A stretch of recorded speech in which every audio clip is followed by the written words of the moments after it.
Hi friends, welcome back to TAMIL AMAZING FACTS. வீட்ல எந்த ஒரு ஸ்வீட் செஞ்சாலும் அதுல கிஸ்மிஸும் முந்திரியும் கண்டிப்பா இருக்கும். அந்த கிஸ்மிஸ் திராட்சையில இருந்து தான் வருதுன்னு தெரியும். ஆனா நாம சாப்பிடுற திராட்சையை வச்சு கிஸ்மிஸ் செய்ய முடியாது. அதே மாதிரி முந்திரிய கூட டைரக்டா மரத்துல இருந்து புடுங்கி அப்படியே சாப்பிட முடியாது. ஒருவேளை அப்படியே சாப்பிட்டீங்கன்னா வாய் வெந்து போயிடும். இத ரெண்டையுமே செய்யறதுக்கு சில மேக்கிங் ப்ராசஸ் இருக்கு. அத பத்தி தான் நாம இன்னைக்கு இந்த வீடியோல பார்க்க போறோம். வழக்கம் போல இந்த வீடியோவும் வேற லெவல் இன்ட்ரெஸ்டிங்கா இருக்கும். சோ ஸ்கிப் பண்ணாம கடைசி வரைக்கும் பார்த்துட்டு பிடிச்சிருந்தா மறக்காம இந்த லைக் பட்டனை தட்டி விட்டுருங்க. கிஸ்மிஸ் மேக்கிங் ப்ராசஸ்.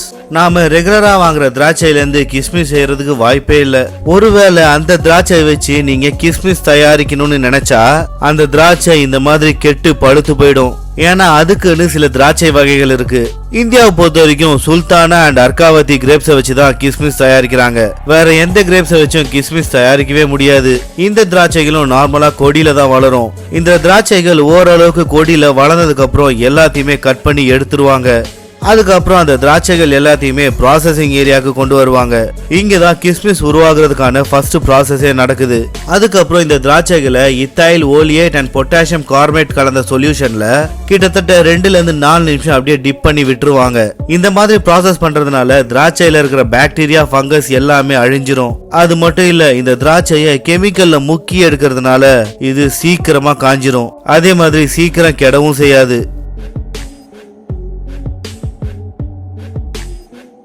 அதுக்கப்புறம் இதை ட்ரை ஆகிறதுக்காக வலை மாதிரி ஒரு கூடாரம் செட் பண்றாங்க. அதுல 1 ஸ்கொயர் ஃபீட்டுக்கு 1 to 1.5 கிலோ திராட்சைய பரப்பி வைப்பாங்க. டைரக்ட் சன்லைட் பட்டா இந்த திராட்சைகள் எல்லாம் சீக்கிரமா கெட்டு போயிடும். அதனாலதான் இந்த மாதிரி ஒரு கூடாரம் அமைச்சு அதுல ட்ரையிங் ப்ராசஸ் பண்றாங்க. இப்படியே இந்த கூடாரத்துக்குள்ள இந்த திராட்சைகள் கிட்டத்தட்ட 10 நாள் வரைக்கும் காய வைப்பாங்க. இப்ப இதுங்க சல்பர் ப்ராசஸ்க்கு ரெடி ஆயிடுச்சு. இந்த ஸ்டேஜ்ல கூடாரத்துல இருக்க எல்லா ஓட்டையும் அடைச்சு காத்து போக கூட வழி இல்லாத அளவுக்கு மொத்தமா மூடிடுவாங்க. அதுக்கப்புறம் திராட்சைகள் இருக்கிற இடத்துல அங்கங்க குழி தோண்டி அதுல சல்பர் பவுடரை போட்டு அதை பத்த வச்சிருவாங்க.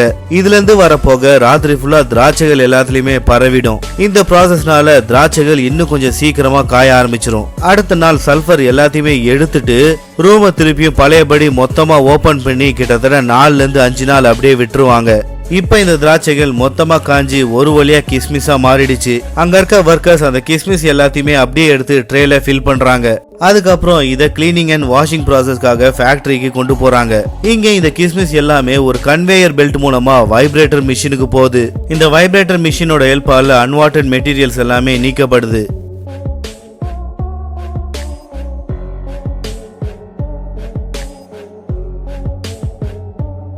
அதுக்கப்புறம் இந்த கிஸ்மிஸ தண்ணியில நல்லா கழுவி எடுக்கிறாங்க. இந்த ப்ராசஸ்ல அதுக்கு மேல தெளிக்கப்பட்ட கெமிக்கல்ஸ் டஸ்ட் எல்லாமே மொத்தமா கழுவி எடுத்துருவாங்க. இந்த கிளீனிங் ப்ராசஸ் கம்ப்ளீட் ஆனதுக்கு அப்புறம் மொத்தமா ட்ரையர்ல போட்டு இதை ட்ரை பண்ணி எடுத்துருவாங்க.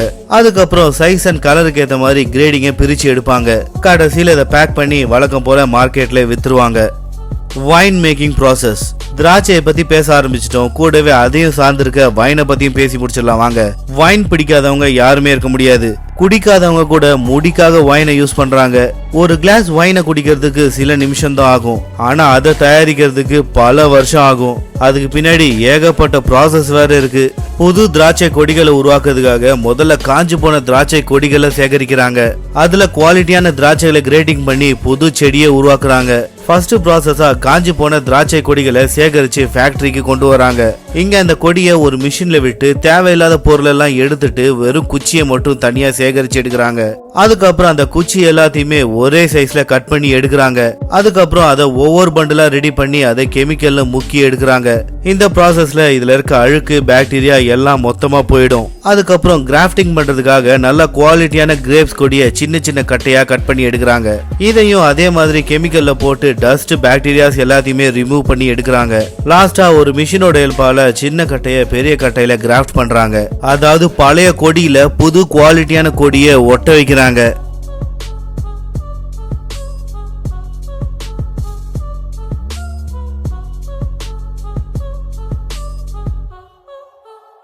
அதுக்கப்புறம் இந்த கட்டைகள் காஞ்சிடக்கூடாதுன்றதுக்காக ஒரு லிக்விட்ல டிப் பண்ணி மொத்தமா அடுக்கி வைக்கிறாங்க. அதுக்கப்புறம் அது மேல மரத்தூளை போட்டு மொத்தமா கவர் பண்ணிடுறாங்க. அதுக்கப்புறம் அதுல தண்ணி எல்லாம் ஊத்தி பத்திரமா பாதுகாக்கிறாங்க. இந்த ப்ராசஸ் கிட்டத்தட்ட 15 to 20 நாள் வரைக்கும் நடக்குது. அதுக்கப்புறம் அதை வெளியில எடுத்து பார்த்தா எல்லாத்துலயுமே வேர் முளைச்சு கிடக்குது. அதுக்கப்புறம் அதை வயல்ல நட்டு வச்சு வைனுக்கு தேவையான திராட்சையை உருவாக்குறாங்க.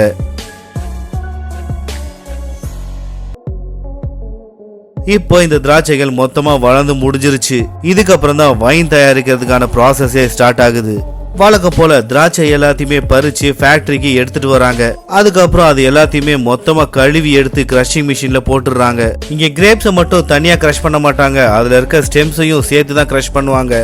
அதுக்கப்புறம் இதுல ஈஸ்ட் ஆட் பண்ணி ஃபெர்மெண்டேஷன் ப்ராசஸ்க்கு அப்படியே விட்டுருவாங்க. இந்த ஃபெர்மெண்டேஷன் ப்ராசஸ் முடிக்கிறதுக்கு கிட்டத்தட்ட 2 வாரம் வரைக்கும் ஆகும்.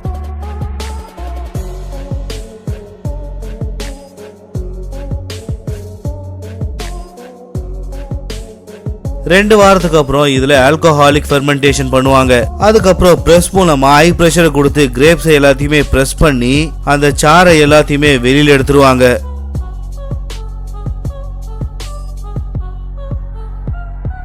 அதுக்கப்புறம் ஒரு வுட்டன் பேரல்ல இந்த ரெட் வைனை ஊத்தி ஏஜிங்க்கு ஸ்டோர் பண்ண வச்சிருவாங்க. அதாவது நாளாக தான் இந்த ரெட் வைனோட டேஸ்டும் அதிகமாகும், அதே மாதிரி அதோட ரேட்டும் அதிகமாகும். அதுக்கப்புறம் குறிப்பிட்ட வருஷத்துக்கு அப்புறம் அது எல்லாத்தையுமே பேக் பண்ணி மார்க்கெட்ல வித்துருவாங்க. Cashew making process. சின்னவங்கல இருந்து பெரியவங்க வரைக்கும் கேஷ்யூவை பிடிக்காதவங்க யாருமே இருக்க முடியாது. அதுலயும் முந்திரிய நம்ம ஆளுங்க விதவிதமாலாம் வறுத்து சாப்பிடுவாங்க. ஆனா அந்த முந்திரிய டைரக்டா மரத்துல இருந்து பீச்சு அப்படியே சாப்பிட முடியாது. ஒருவேளை தெரியாதனமா சாப்பிட்டீங்க வாயே வெந்து போயிடும். இது சாப்பிடுறதுக்கு ஏத்த மாதிரி வரணும்னா அதுக்கு ஏகப்பட்ட ப்ராசஸ் இருக்கு. அதெல்லாம் பண்ணதுக்கு அப்புறம் தான் அதை சாப்பிடவே முடியும். இத கேஷ்யூ ஆப்பிள் அப்படின்னு சொல்லுவாங்க. இந்த பழத்துக்கு கீழே தொங்கிட்டு இருக்குல்ல அதுதான் முந்திரி. மேல இருக்க பழத்தை வச்சு சரக்கு தயாரிப்பாங்க.